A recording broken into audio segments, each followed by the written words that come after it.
Thanks for watching Four Color Commentary. I'm Mark Allen, and I'm here with a retrospective on Iron Fist Volume 1, Number 6. Look at those primary colors. Look at that amazing Gil Kane cover. And look at just the action and the intrigue and the caption. You have searched for your beloved Colleen Wing for months, Iron Fist, and now that you've found her, one of you must die. Now, I find it interesting that they used the word beloved there, because they hinted in these early stories that of something special between Colleen and Iron Fist, or Danny Rand, and yet they were also seemingly working on something with Misty Knight and Danny Rand. I don't know if they were thinking of a love triangle there or what, but of course we know that eventually Misty and Danny became a thing. Okay. But this story opens with another great first page of Iron Fist assaulting the fortress of Master Khan. And he is, of course, stealthily, coming in and taking soldiers down while looking for Colleen. Great John Byrne art, just becoming more and more, again, John Byrne, just tearing it up, again, as a young artist, as a young burgeoning artist, with just a couple of years behind him. They also, in this issue, they begin to kind of give some origin story, backstory on Misty Knight and how she got her bionic arm. And she was a young cop and tried to get rid of a bomb, didn't get rid of it fast enough, lost her arm. Saved lives, but lost her arm. Okay, and so interesting backstory there. Of course, at this time, the $6 Million Man and the Bionic Woman were big on television. And so the Bionic Arm was a nice addition to the character. Okay, and it was one that would have resonated in a positive way with fans. All right, then we see that there is some intrigue, something going on there with the Dragon Lord as he spies on Iron Fist and his giant emerald gem there. Everybody needs one of those, right? Everybody needs a giant emerald gem that can show them the goings on in different parts of the world.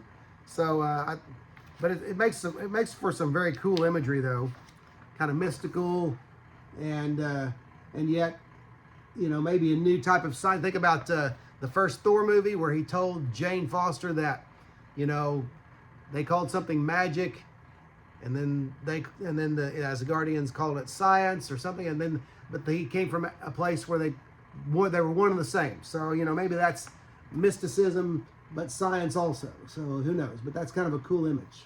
All right, and of course it was on the cover as well. That big green gem, and don't even know what you call that, but I need one.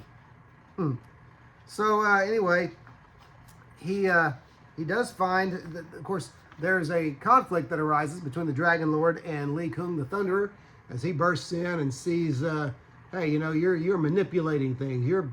There's something going on here, and of course, the Dragon Lord doesn't like being questioned, and I tend to think that's going to come back. That smack that he gives to Lee Kung the Thunderer is going to come back to haunt him. They don't call him the Thunderer for no reason, after all. But Iron Fist does find Colleen, okay? And he thinks maybe everything's going to be okay. She seems glad to see him. And then this great splash page as we find out that he's not just fighting Colleen Wing, he's also fighting Angar the Screamer. That ain't fair. But there's this great, my goodness, what a page. What a splash. What a double page splash. Great stuff. Soak it in. Okay. John Byrne was really starting to hit a stride here.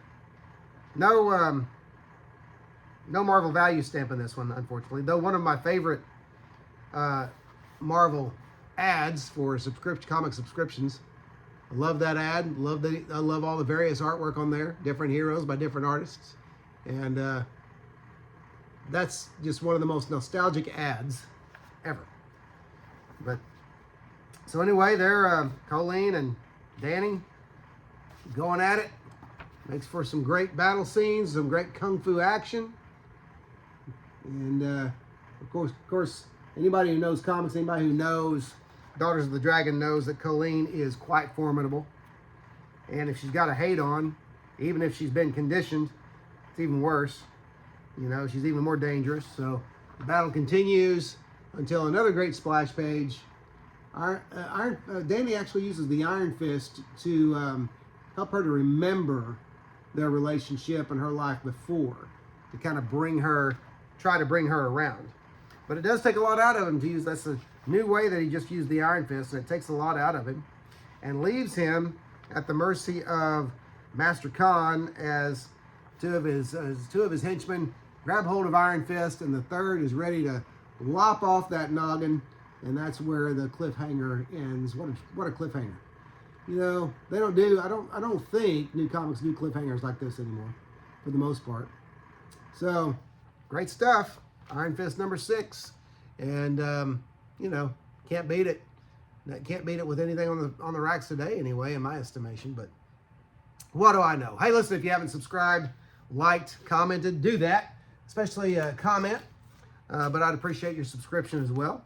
But always enjoy comments. Always enjoy the conversations. Always enjoy what other fans have to say. And if there was a little bit of background noise today, it was my heater. I apologize for that. Hopefully it didn't bother you at all. Maybe I say that and you're saying background noise. I don't know what you're talking about. Great. So I would just leave it at this and say thanks for watching Forthcoming Commentary, and we'll see you next video.